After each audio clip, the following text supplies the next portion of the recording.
Tunaanza spana ya kwanza na tumeshakupa mambo ya kifedha. Sasa tunaelekea kwenye story za kila siku, na sasa tunaanzia hapa Tanzania, ambapo timu ya taifa ya Tanzania Taifa Stars, yes, good, imeibuka mshindi wa 3 kundi B kwenye mechi za kimataifa za kirafiki za FIFA Series 2026 nchini Rwanda baada ya ushindi wa mabao 6 dhidi ya Makao ambao waliishia 6-0. Sasa Makao hawajamini macho yao. Tuanzie hapa. Unajua Makao kidogo yupo nafasi ya juu kuliko Chestein.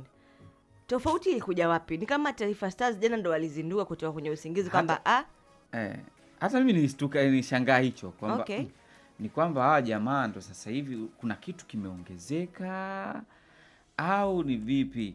Japo ndio, lakini kiuhalisia hata mabadiliko ya kikosi ukiyatazama unatambua kwamba kuna kitu kocha Miguel Gamondi alikuwa ameamua kukipeleka katika mchezo ule, tofauti na mchezo wa kwanza namna ambavyo ulikuwa. Unajua mchezo wa kwanza kimakaratasi ilikuwa ni kama vile Taifa Stars ilikuwa na nafasi kubwa ya kupata ushindi katika ule mchezo kwa sababu ya ranking, lakini hata namna ya uchezaji wao. Kiangalia timu ya taifa Tanzania namna ambavyo ilianza kucheza ni kama vile mchezo ulikuwa imeuchukua. Lakini baadaye kutokuwa serious, kupoteza nafasi ikapelekea mambo yakawa magumu tena. Unajua mchezo kawaida wanasema kadri muda unazidi kwenda, mnavoshindwa kuwafunga wenzenu ndivyo ambavyo mnawapa confidence ya wao kufanya.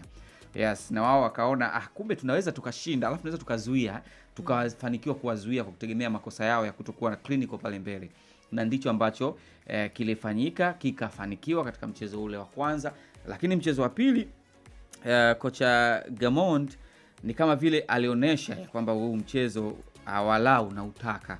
Na unajua katika kutengeneza timu mpya, miongoni mwa kitu ambacho kinaweza kusababisha kupata ile ule muendelezo wa kile ambacho unakitengeneza ni pamoja na kupata matokeo ya ushindi kwenye mechi za kirafiki. Mechi za kirafiki hizo ndo ambazo zina kutengenezea. Nilikuwa naangalia mabadiliko kwenye baadhi ya wachezaji kwenye kikosi chake. Tumeona jana kwanza golini alianza na Zube.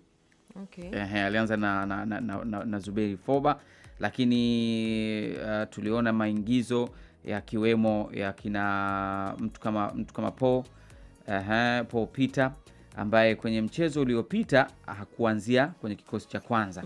Yes, alianzia bench, lakini jana alimwanzisha kwenye kikosi cha kwanza.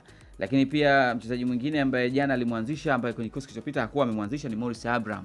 Kwa ukiangalia kwenye kikosi kuna mabadiliko ya wachezaji ambao aliyafanya akikusudia kwamba kucheza mchezo wa tofauti kuliko alivyocheza mchezo wa kwanza. Jana kuanza mchezo wa kuzuia hata kidogo, ambayo of course sio falsafa ya Gamondi, lakini pia tu nje tu kwamba hakuanza mchezo kwa mchezo wa kuzuia.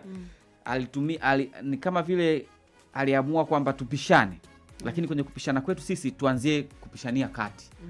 Ukimwangalia nafasi hata Mwamnyeto alipokuwa anasimama, alipokuwa wanapoanzia mashambulizi yao, hawakuwa wanaanzia deep down kabisa.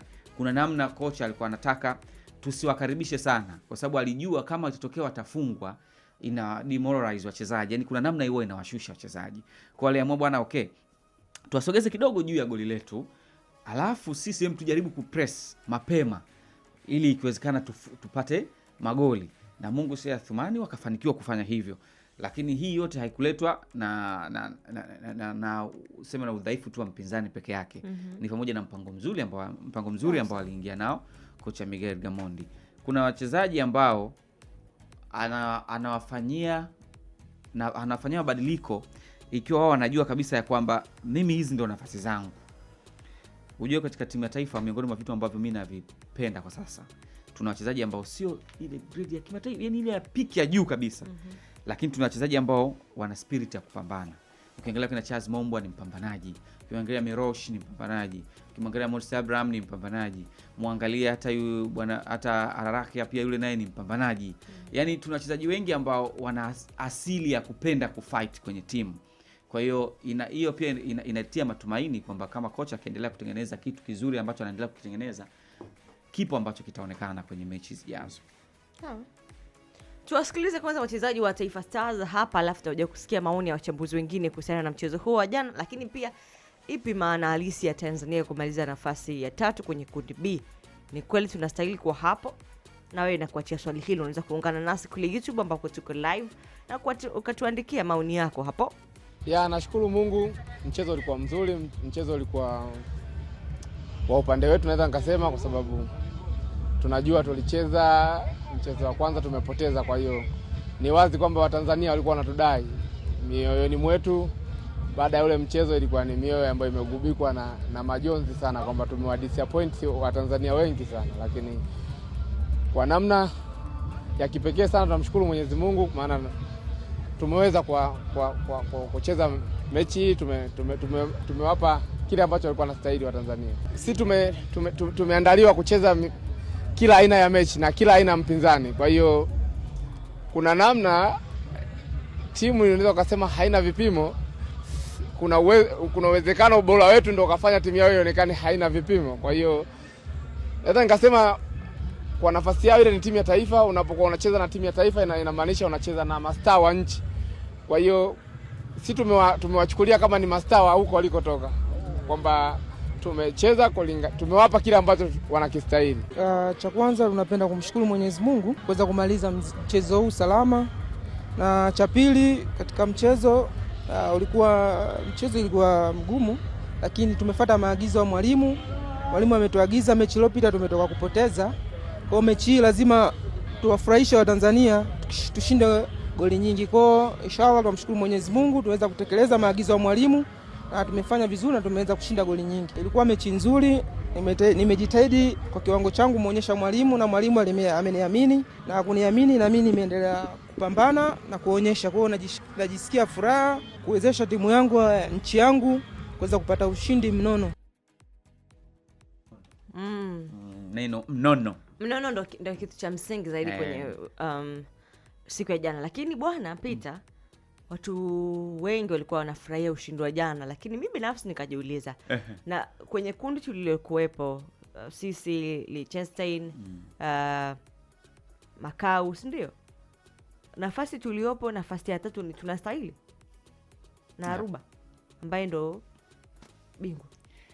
Hapana, lakini unajua kwa timu zilizotuzunguka kwa namna ya kiushindani ulishaanguka. Mchezo ule wa kwanza tulishaanguka.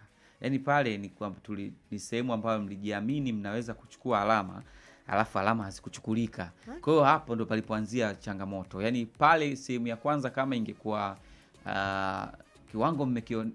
kiwango imeonesha na ushindi imepata, lisingetokea ile ambayo linaendelea kuonekana sasa hivi kwenye msimamo. Kwa sababu kiuhalisia, yani hata ukiangalia ranking, yani hakuna tishio kwenye kundi lile.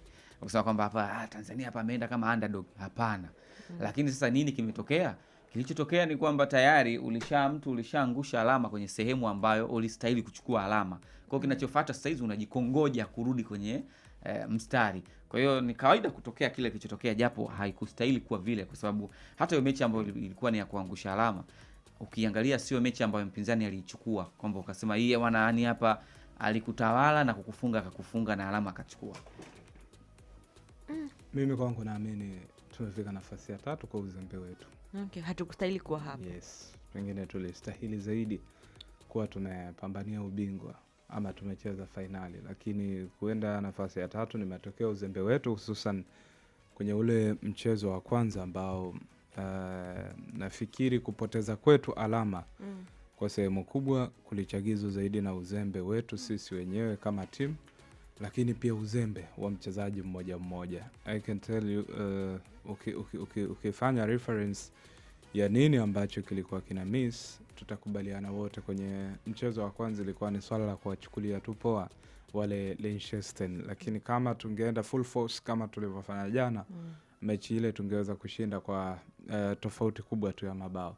Hizi si aina ya mechi ambazo tulipaswa kushangilia nafasi ya 3. Nafikiri kile kilichofanyika jana kingefanyika ile ya kwanza, alafu kilichofanyika ile siku ya kwanza ikafanyika jana, huenda watu wengi wasinge complain kwamba it's okay, finali ni finali. Lakini unakuja kufanya vile kuna mechi ya mshindi wa 3 kwenye wakati ambao umeshapoteza alama. Tunatakiwa kuweza kujilaumu sisi wenyewe. Sio vibaya kufanya kwa sababu imeshatokea, yani ya Iviza limeshaanguka. Sasa ukiendelea kulivumilia, maana umekubali ile harufu iendelee kukuwakia. Lakini kama tumeshapoteza mchezo wa kwanza, mchezo wa pili tulihitajika kufanya kile ambacho tumekifanya jana. That was a perfect response baada ya kile kilichotokea, lakini haiwezi kufuta ukweli kwamba ile mechi ya kwanza ndio ilikuwa inatakiwa tufanye kitu zaidi ya hiki ambacho tumekifanya jana. Yes. Kwa mechi ambazo mpaka sasa tumezitazama, kuna uhakika kwamba kuna kitu kimeongezeka, kwa sababu baadhi ya wadau wanadai kwamba si grupu ambalo lilikuwa na ushindani huo kabisa, na ukizungumzia kwa ujumla offensive minded, yes, yani timu kwenye uwezo wa kushambulia, kujipanga, kutengeneza nafasi, nitakubali.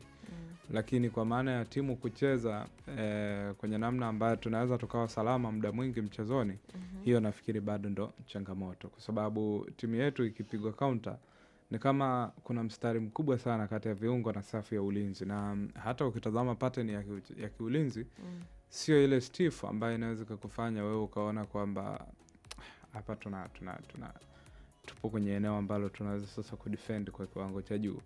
Nafikiri mwalimu bado anaendelea kujaribu baadhi ya wachezaji. Kwenye mechi iliyopita tulimwona Twalibu Nur, labda kwa sababu ya ugeni, lakini kwa maana ya yeye kucheza kwenye ile offensive minded, yeye ni beki wakati, lakini muda mwingi alikuwa anapenda kuondoka na kusogea juu. Sijui kama ilikuwa ni maelekezo ya mwalimu, lakini nikifikiri pia aina ya uchezaji wetu na aina ya wachezaji ambao walikuwa wanajaribu kurespond, kuna namna ambavyo jana ilikuwa ni clear message kwamba kuna kitu wanaweza kakideliver. Lakini kwenye football tunasema no matter mpinzani wako yupo dhaifu kiasi gani, unapaswa kumbabua nyingi, kwa sababu the way unavyoacha nafasi ama the way unavyomwacha mwanya ndivyo the way ambavyo wewe unajiweka kwenye hatari. Na hata kwenye zile ranking, kama mtu umemzidi rank, miongoni mwa kitu ambacho kitakuhesabia walau hata alama vichache ni wewe kumfunga vya vizuri. Sure. So umemfunga kauli moja kubahatisha, ushindi ni ushindi, lakini bado inaonekana kumbe mmepishana, lakini bado anakumudu aina fulani. Kwa hiyo ndio maana timu nyingi wanashauri kama amekupita rank bonda. Na ndio maana kwenye ngumi kama mtu amekushinda rank, umemshinda rank, yani yeye yuko juu yako, yuko juu yako, alafu unacheza naye yuko chini. Aliye chini utakuwa ikiwezekana mpige kwa knockout ili sitengeneze kwere, kwa sababu mkitoa sare au mkitoshinda kwa pointi na kutengenezea kwere fulani, kwa sababu wewe tunatarajia umbonde vya kutosha. Taifa Stars wanarudi Tanzania, mna nini la kuambia? Nafikiri wanapaswa kukumbuka kwamba sasa kila match ni serious game, wala hakuna excuse. Kila siku unapaswa kuja ukiwa tofauti, na kila siku unapaswa ku add value kwenye kile ambacho unakifanya. Lakini kwa kilichotokea jana was a kind of joke. Kwa kilichotokea majuzi ile ilikuwa ni joke ya kiwango cha juu, na hawapaswi kuweza kuona kama inastahiki kuwa vile. Unajua bahati mbaya ya Stars ni kwamba huwa inawaumiza wa Tanzania kwenye siku wanayoitegemea. Yani ndo bahati mbaya pekee ya Stars. Ndio maana watu wanazipenda hizi Simba na Yanga, kwa sababu mara nyingi wanapozitegemea ndo huwa zinawafariji. Lakini siku ambayo zinakuja kupoteza ni tukio la kusahaulika. Sijui unanifahamu. Yani leo kwa mfano Yanga ikipoteza is a story, kwa sababu haitokei mara kwa mara. Lakini Simba pia hata akipoteza unaona kuna utofauti kwamba amepoteza ndio, lakini progress tunaiona. Kwa Stars huwa ni tofauti kidogo. Huwa inapoteza kwenye muda ambao watu wanaiona sasa ndio hii mechi ya kushinda. Yenyewe ndio huwa inajijia kujipotezea zake. Kwa hiyo nafikiri hii kitendo cha kuendelea kupoteza aina ya mechi kama ile ya Liechtenstein na nini ni aina ya vitu ambavyo vinawadisappoint sana watu kuhusiana na hii timu. Lakini kama tunataka kunyanyuka kutoka pale na kuweza kufikia zile standards ambazo tunazitaka, nafikiri tuanzie hapo. Tukianzia hapa it will be much better, na inawezekana kuelekea kwenye AFCON. Nafikiri tunapaswa kupata aina ya games nyingine za sample ya kina Senegal, za sample ya kina Tunisia, ya kina Morocco, ya kina Nigeria, South Africa. Nafikiri kama tunapata mechi za namna hiyo inaweza kawa ni kitu bora zaidi, kwa sababu wale wanajiandaa na World Cup bila shaka wangetamani kupata aina ya matches za mwanzoni. Tujitahidi na sisi basi walau tupate hizo matches za mwanzoni ili tuweze kunyanyukia pale. Wapo baadhi wanatufuatilia YouTube wakiwemo Kamchenga, Joshua Sulemon Didaso anasema morning. Shedrack Machilika anasema yeye ndio wa kwanza, habari ya asubuhi, salama kakaangu. Haya. Master gani vibonde nyie Star hata sijafurahi jana Joshua Sulemon. Huyo alimuua Star huyo. Alimbetia. Shedrack Machilika anasema Taifa Stars hongera, mmejitahidi. Haya, Jeremia Maganga anasema kutokea Chanika Tanzania mpaka wasemwe ndo washinde. Kwamba ile ilipoteza ya kwanza walisemwa. Yes. Kamchenge wa Korongo Kerwa na wapata vyema. Haya, pamoja mpaka tamati ya kipindi cha bao la asubuhi. Sawa. Yuko hapa pia Hussein balozi wa Ilemi Mbeya 5 ikinyota wa mchezo. Anasema ushindi wa Stars goli 6. Timbo bado haina muunganiko na maelewano kuunganisha katikati kwenda juu. Hili tatizo Master Gamondi afanye jambo, bila hivyo ataumbuka kwenye mechi kubwa. Tutarudi hapa, naona muda umetupiga mkono kidogo. Tuende kwenye dunia mpya, huko tukirudi hakuna mipaka.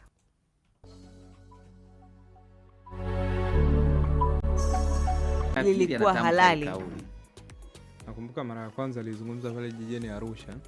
Sasa tufanye nini hasa? Ndo kero ya wadau. Sisi wachambuzi ambao tupo karibu na mpira, kulikuwa wa mashabiki ambao wao ni sauti tu, lakini mwisho wa siku wanakuwa wanashabikia timu, lakini sisi tupo karibu na wao viongozi. Tufanye nini ili hizi kero za waamuzi ziweze kuwa na ukomo, angalau basi kwenye baadhi ya matukio yasijirudie, kwa sababu si Mosepe tu, wote kwenye barua ya ligi kuu hapa katikati kulikuwa kuna baadhi ya mabao yameainishwa kuwa ni kimakosa, si ndio? Mengine yameainishwa kuwa ni magoli, wengine yameainishwa kuwa ni offside, si ndio? Ambazo hazikuwa offside na kadhalika. Natamani kufahamu nyinyi sisi kama wadau wa karibu tunaweza kuchangia nini hasa ambacho kitakuja kuleta, si kumaliza tatizo, kwa sababu makosa kila binadamu anayo, lakini angalau basi tufike sehemu kuna baadhi ya makosa ambayo kuna muda mpaka unasema au yamepangwa. Unajua hata mataifa yaliyoendelea changamoto za waamuzi zilikuwepo. Ndio. Ila wao waka-apply teknolojia kusaidia kupunguza changamoto. Cha kwanza ilikuwa ni wenzetu, hiyo issue ya uwekezaji kwenye hiyo elimu ya uamuzi unafanyika mara kwa mara. Wenzetu hata watu wa makocha ni swala ambalo sio la kawaida sana kumuona kocha kakaa miaka miwili ajaenda hata short course ya coaching kujiongeza kitu fulani. Kwa hiyo mataifa yaliyoendelea wanajitahidi sana kujiongeza. Kwa hata na sisi nadhani zile za ku-update mafunzo ya ku-update waamuzi mara kwa mara akiwa anafanyika itasaidia. Lakini pia wenzetu wali-apply teknolojia kuwasaidia. Kabla haijaja VAR walishakuwa na goal technology ambayo ilishaanza kuwa inatumika kwenye baadhi ya maeneo. Lakini pia nje tu ya teknolojia hiyo bado hata namna ambavyo katikati tulisa kusikia zile vurugu za kutaka kutumia hadi mipira ambayo ina sense, mpaka sasa hivi ndo wameshaanza kuiapply kwanza kutaka kuitumia. Ikaja hiyo VAR kwa sababu sheria, kwa mfano sheria ya offside ndio sheria korofi katika sheria za mpira wa miguu, na ndio pengine ndio sheria ambayo imefanywa marekebisho mara nyingi zaidi katika upande wa sheria za soka. Ndio sheria fupi zaidi. Unaona, yani ina vipengele vingi vidogo ambavyo huwa vinasumbua sana, lakini ukiangalia vizuri miongoni mwa vitu ambavyo vinaweza vikasaidia ilikuwa ni issue kwa mfano kutumia VAR. Tulishamsikia rais wa shirikisho la soka hapa nchini TFF Walikaria, karibuni kuna kituo alifanya nacho mahojiano, akazungumza akisema ya kwamba teknolojia ya VAR ni ghali. Kwa hiyo kama kuwezekana labda kwa mechi za Simba na Yanga ambazo ndo zina kelele nyingi, labda kwa mechi hizo kwa sababu ndo zina kelele nyingi, lakini kiuhalisia VAR ni gharama, ni tata kidogo kuiendesha. Kwa hiyo unaona kabisa ya kwamba kitu kingine ambacho tunaweza tukakifanya kwa haraka haraka hiyo ni manyo, kama gari ya zamanyo. Watu hizi training za waamuzi zifanyike mara kwa mara, lakini pia taasisi zinazohusika na masuala ya kupinga na kulinda kukataa masuala ya rushwa, na zenyewe pia ziache huruma, zifanye upelelezi, uchunguzi, matafiti zifanyike, uchunguzi ufanyike, udadisi ufanyike, wale wanaogundulika ikiwezekana waadhibiwe, kwa sababu mimi naamini haya matukio ni kwa sababu hapa Bongo ukiuliza lini ulisikia TAKUKURU amekamata mtu kwenye mpira, unaweza mimi sikumbuki binafsi. Kama ipo ni kitambo hicho pengine mimi sikumbuki, lakini ni kweli kwamba hayo mambo hayapo kweli. Kwa viongozi alikuwa hivi ile akina Veva. Lakini sasa okay, kwenye haya matukio kwa mfano timu hizi zinazungumza kabisa kwamba kuna wachezaji tumewasimamisha kwa sababu sisi tulikuta message, sisi tulifanya nini, hatusikii muendelezo. Basi hata yalichunguzwa basi tupeni utafiti, yalichunguzwa alafu yakawa sio kweli. haya waamuzi, hii issue inazungumzwa kwamba kuna watu wengine mpaka sijui wanajengewa nyumba huko wapi, sijui wanafanywa nini. Sasa yakiwa yanazungumzwa yakafuatiliwe. Kwa hiyo kuna mtu karundika tofali site wapi? Wewe mheshimiwa ulikuwepo.